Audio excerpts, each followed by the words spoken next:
I've been back. I have, I don't really trust my knees on the top rope, so I stick to, like, the second rope, but I'm working my way back up there to trust them because they can do it. It's more of, like, a mental block. So that's what I've noticed coming back is I have the capability still, but there are certain things where, like, at the back of my head, I'll question it or be like, am I sure I could do this? But before my surgery, I think my favorite match I had was with Solo Darling at NYWC for the Starlet Championship, and I think that was still a ton of fun. It was a competitive match. I think we did an awesome job. But looking back at it now, I'm like, I've grown so much, and it's at that time I felt like the match that I put out there, I was like, oh, this is so great. This is the best match I've ever had. And looking back at it, I'm like, it's crazy to just think of how much you've grown. So now looking back, I think the match I had with Karen this past NYWC show might be one of my favorites because she's awesome, and I think we tore it up. So I'm really proud of that. So I'm trying to consistently have, like, my matches at NYWC. I just want to keep raising the bar because we have other girls training there and other girls wrestling there, and I don't want them to think that they could just cruise through wrestling and because they're girls they could do, minimal work. I want them to know that, like, we're bringing it. Yeah, absolutely. And to me, okay, so a lot of the unique females in independent wrestling are getting snatched up right now with the Mae Young Classic and things like that. So you're going to have the opportunity now, I think, and a lot of people who are coming up to really stand out now. Talk a little bit about that now that, the opportunities that are, and again, we're speculating, that are probably going to pop up because of, certain females, some of the top talents out there possibly getting snatched up. Yes. Obviously, there's every time someone who is all over the place in independent wrestling moves on up, there's a certain void that's left behind. So it's cool to be like, well, who's going to be the next person to step up in their place, or who's going to be the next face of such and such company? And I think I'm very happy to have had the past few years that I have,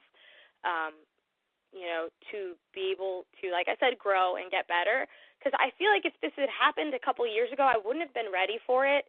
But where I am now, I'm very comfortable. I think I'm ready to kind of be out there more and take more bookings and have higher quality matches against people who are at my level or better.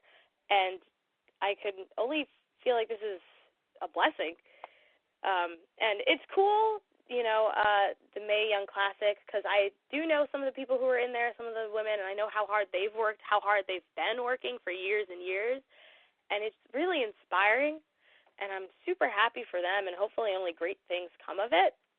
I can't wait for it to come out this month to finally see it, though. That'll be so cool. Yeah, absolutely. Yeah, it feels like it was taped so long ago, and we're still waiting for it to come out. It sucks. I've done everything I can to avoid spoilers on that, and it's one of the few times in wrestling where it's like when they have a tournament that I just don't want to know who wins, and I want to watch it, myself and see how it goes. And plus, just to see everybody on that stage will be awesome. But okay, so except in the women's I'm trying to explain this. Like, women's wrestling fans, they respect Lufisto. But, like, independent wrestling fans, I think she's underrated a little bit. And you got to work with her on May 13th at WSU Battle Tested. And that was kind of something I wanted you to talk about a little bit because you talked about, people at your level or higher. Obviously, Lufisto's been doing this a long time. Talk a little bit about getting to work with her. Oh, it was amazing. It was great working with her. She is a wealth of knowledge.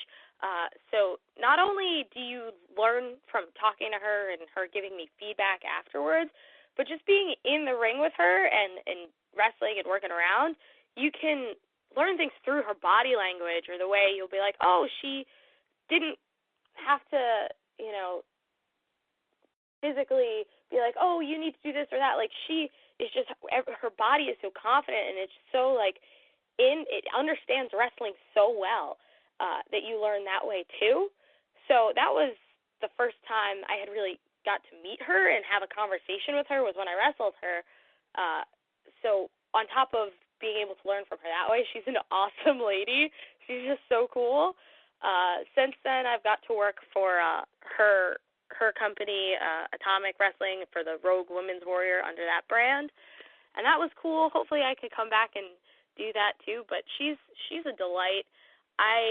What you were saying about her being underrated, I agree. I think there are a lot of main event spots that should be out there for her, and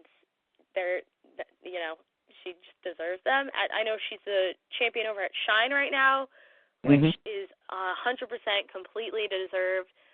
Like, so many people, you could say they've been wrestling for such and such amount of years, and it doesn't necessarily mean that they're good or they know what they're doing. But like with Lufisto, she knows her craft so well. She knows what works for her, what works for other people. I can't say enough. And her working with Jordan Grace right now, they're doing their Team Pog. Oh, I love it. They're great. Now, you two have something in common. I think you're both unique, in independent wrestling, and that's kind of why I wanted to talk about her. What do you think it is that's kind of, I don't want to say held her back. It's not so much that she's held back, but there's something there, and I know this is all speculation, but I'm just curious what it is. You're in the business. What is it that, like, is keeping people from realizing how good she actually is? I mean, at the end of the day, yes, it's a very cosmetic business. A lot of things are, kind of the way you look will get you a certain place. And luckily, I think we're evolving a little bit beyond that. But people will only have one spot open for someone who has a little bit more body diversity. And me being a bigger woman in the wrestling industry, like, I get it. I think she's gorgeous. She's a beautiful woman, but not everybody views it that way because she may not fit the standard of what we're told should be beautiful. And, she's worked through it. Do I think she belongs in higher, bigger places, and maybe there should have been a spot for her in that Mae Young tournament, the Classic? Yeah, but I'm also not the one who's running it, so it's not my call. But I think she would have been 100% deserving to be in there, and I'm happy that there are people who do see women like maybe Jordan Grace or myself or Faye Jackson or anyone who's maybe not stick thin or super shredded. We're making a name for ourselves, and the impact that has not only on other wrestlers but on female fans is ginormous. It's tremendous, the amount of young girls or their moms or girlfriends at shows or whoever, or women wrestling fans themselves, who will just be like, it makes me so happy to just see you go out there and be yourself and so unapologetic about it. And I didn't think that would be one of my favorite parts of wrestling, because I guess it never really occurred to me that I would have that effect on an audience member. But that has definitely got to be one of my favorite things, is seeing women come up to me and just be like, I'm proud of you because I see myself in you. That means the world to me. Now, if I'm not mistaken, you started your career 2015, is that right? Yes. So, and to me, I think you came into the business at a perfect time. As far as, hell, society as a whole, as the way women are being viewed, things are changing for the better, I think. There's still obviously some stumbling blocks there. There's still a little bit of cosmopolitan look to everything that people are looking for, but it's getting better, obviously. Do you feel the same way, that you came into the business at the same time? Again, not that you're not pretty or anything like that, but you know how people have preconceived notions. Yeah, I get it. I 100% do. There have been women in the past who have broke the mold. We have Awesome Kong. I want to say Beth Phoenix, but not, even she has this whole glamorous aspect to her. But Bull Nakano back in the day, Leilani Kai, but I feel like there's always that one spot, like you're the token girl who's outside of what's considered beautiful. And now we have like Nia Jax in the WWE, and again, I still think she's gorgeous, but she's clearly like a 6-foot woman who's bigger in size. But aside from her, like, where is there as much diversity? I'm happy we have a lot more racial diversity now. And there's still, like, obviously differences in size and things like that. But I don't think that WWE has right now, like, kind of like a middle ground. There's sort of like you're either a monster or you're somewhere else. But I think we could work towards that as far as, in the independents, on higher platforms. And I'm really proud. I feel like it's a good time for me. I think I have a unique look. I'm a unique person, and I'm proud of everything that I am. I wasn't always super proud of who I am or how I look, but at this point in my life, I've worked hard to feel that way, and I think now's a good time for me to show that off. Has wrestling helped your own self-worth in that way, or is it at times hurt it? Because I know how fans are. They're jackasses, but they can also be really uplifting, too. Yeah, I think I definitely had to reach a certain level of self-confidence before even starting wrestling. It's a weird industry.